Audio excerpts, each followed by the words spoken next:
Welcome to Danger, the channel where we dive into the world's most chilling true crime stories.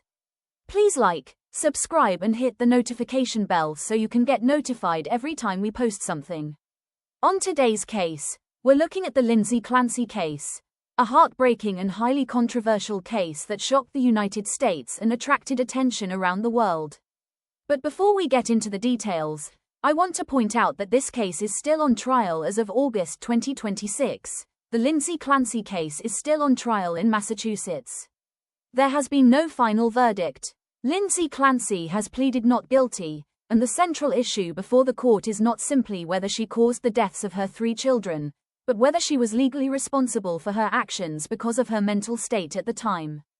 The prosecution has presented its case, and the defense is now presenting evidence and witnesses. Because this is an active trial, some of the information discussed in this video comes from allegations made by prosecutors, evidence presented in court and testimony from witnesses. These claims should not be presented as proven facts unless and until the jury reaches a verdict. On January 24, 2023, the quiet town of Duxbury, Massachusetts, was suddenly at the center of a devastating tragedy.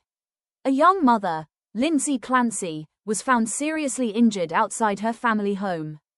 Inside the house, emergency responders discovered her 3 young children. 5-year-old Cora, 3-year-old Dawson and 8-month-old Callan were all critically injured. Cora and Dawson died that day, while Callan was transported to Boston Children's Hospital. He survived for several days before ultimately dying from his injuries. Lindsay herself survived after falling from a second-story window. She suffered severe injuries that left her paralyzed from the waist down. What initially appeared to be a horrific family tragedy soon became a major criminal investigation, and investigators began examining exactly what had happened inside the Clancy family home. Lindsay Clancy was a former labor and delivery nurse. She lived in Duxbury with her husband, Patrick Clancy, and their 3 children. To people outside the family, they appeared to be a normal young family. Lindsay had a career in healthcare and was a mother to 3 young children. However, according to members of her family and evidence presented during the trial, Lindsay's mental health had deteriorated significantly in the months before January 2023. Her family has described a woman who was increasingly anxious, frightened and emotionally distressed. Her mother, Paula Musgrove, and her sister, Allison Osger, have both testified about changes they noticed in Lindsay. According to their testimony, Lindsay became increasingly dependent on others and struggled with frightening thoughts and feelings. The defense has used this testimony to argue that Lindsay was experiencing a serious psychiatric crisis before the deaths of her children. Mental illness has become one of the most important issues in the entire case. The defense argues that Lindsay was suffering from severe psychiatric problems, including postpartum psychosis, depression and symptoms associated with bipolar disorder. Her lawyers argue that her mental condition became increasingly serious and that the treatment she received did not adequately address what was happening to her. The defense has also focused heavily on Lindsay's psychiatric medications. According to evidence presented during the trial, Lindsay had been prescribed numerous psychiatric medications during the months before the deaths. Her lawyers have argued that medication changes and side effects may have contributed to her deteriorating mental state. They have attempted to show the jury that Lindsay was desperately trying to obtain help while her psychological condition was becoming worse. The prosecution, however, has presented a different interpretation. Prosecutors argue that Lindsay was capable of understanding her actions and that the evidence demonstrates planning and intent. They have pointed to her actions before the deaths, her communications, internet searches and other evidence as indications that she knew what she was doing. The events of January 24, 2023, are therefore crucial to the prosecution's case. According to prosecutors, Lindsay's husband, Patrick, left the house to run errands. Prosecutors argue that Lindsay deliberately created an opportunity to be alone with the children. The prosecution considers the timing and circumstances surrounding Patrick's departure to be evidence that Lindsay had planned what she was going to do.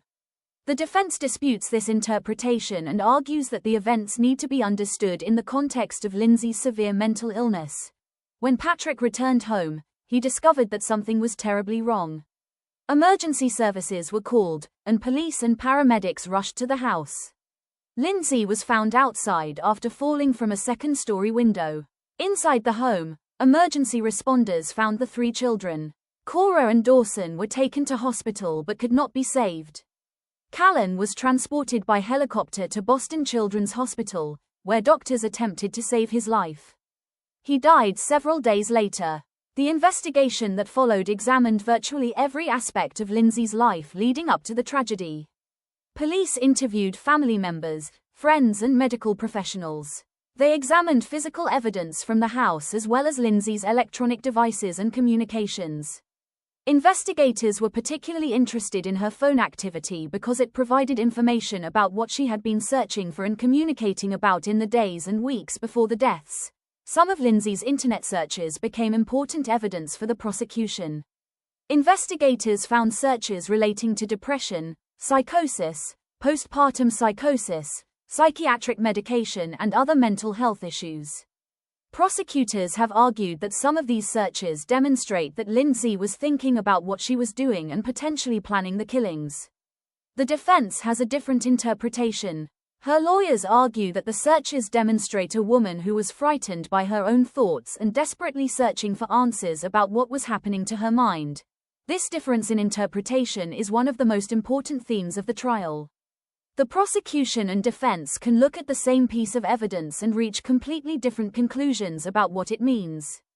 A search about postpartum psychosis could be viewed by prosecutors as evidence that Lindsay understood what was happening and was thinking about the consequences. The defense can argue that the same search shows that she was experiencing frightening symptoms and was trying to understand them.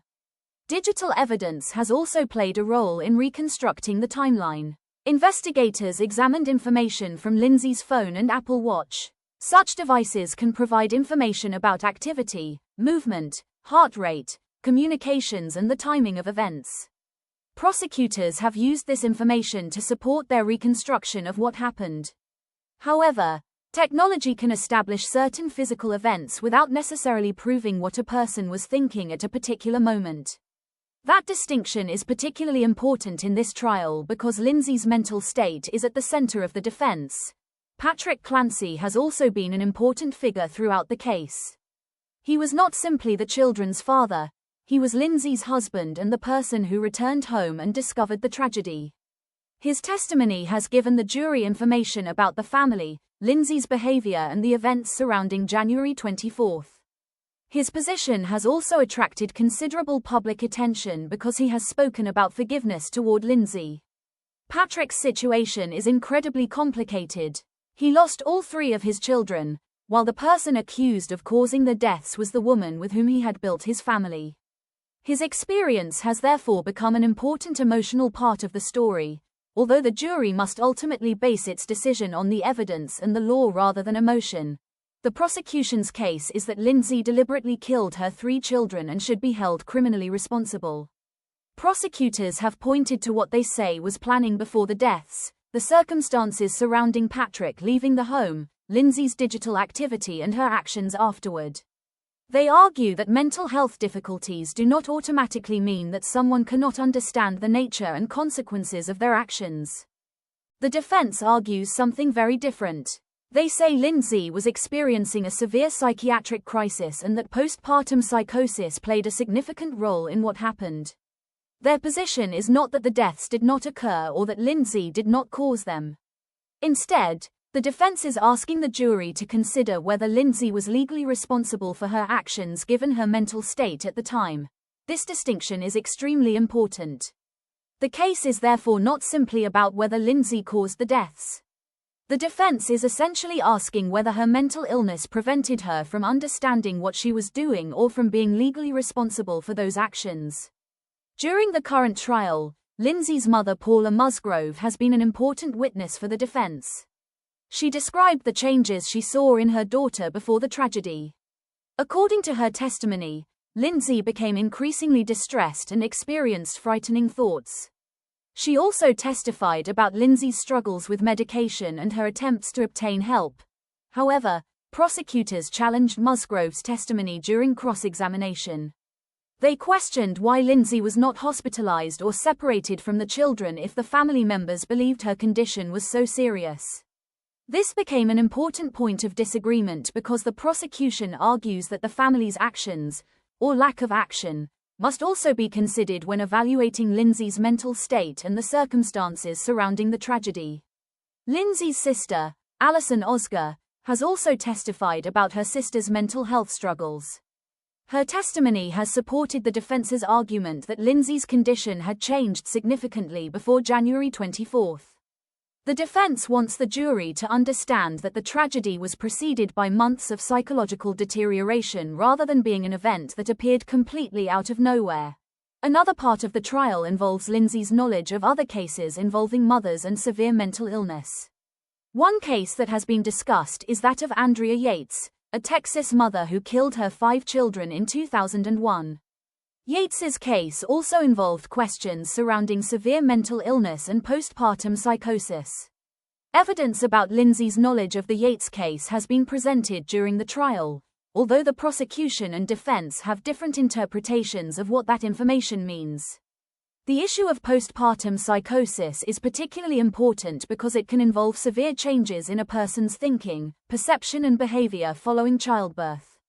However, simply having postpartum depression or another mental health condition does not automatically establish legal insanity. The court must consider the specific legal standards applicable to the case and the evidence about Lindsay's mental state at the time of the killings. The prosecution has also relied on testimony from medical professionals who interacted with Lindsay before the deaths. Some witnesses have testified that they did not observe the degree of psychosis that the defense now claims she was experiencing. The defense has challenged this interpretation and argued that Lindsay's condition could have been missed or misunderstood. This creates another major conflict for the jury. Was Lindsay's mental illness obvious enough that the people around her should have recognized that she was in extreme danger? Or was she capable of hiding or masking the severity of what she was experiencing? And most importantly, what was her mental state at the precise time the children died? These are difficult questions, and they cannot simply be answered by looking at Lindsay's behavior months earlier or by looking at a single medical appointment. The prosecution eventually completed its presentation after calling more than 70 witnesses. The defense has now begun presenting its own evidence. This means the case has not yet reached its conclusion, and the jury has not yet delivered a verdict. One possible outcome is a conviction. If Lindsay were convicted of first-degree murder, she could face life imprisonment without parole. Another possible outcome involves a finding of not guilty by reason of insanity. That does not necessarily mean she would simply walk out of court and return home. Massachusetts has legal procedures for the psychiatric confinement and evaluation of people found not guilty by reason of insanity. As of August 2026, there is still no verdict. The prosecution says Lindsay Clancy planned and deliberately carried out the deaths of her children. The defense says she was suffering from a severe psychiatric disorder that fundamentally affected her ability to understand and control her actions. The jury will eventually have to decide which interpretation is supported by the evidence and satisfies the legal standard required for a conviction. Whatever happens in court, the names of the 3 children at the center of this tragedy should not be forgotten. Cora, Dawson, and Callan. They were 3 young children whose lives ended in an unimaginable family tragedy. The trial continues, and until the jury reaches its decision, the full legal story of Lindsay Clancy remains unfinished. Thank you for watching. If you want more factual and respectful true crime content, please like, subscribe, and share. And as always, stay safe.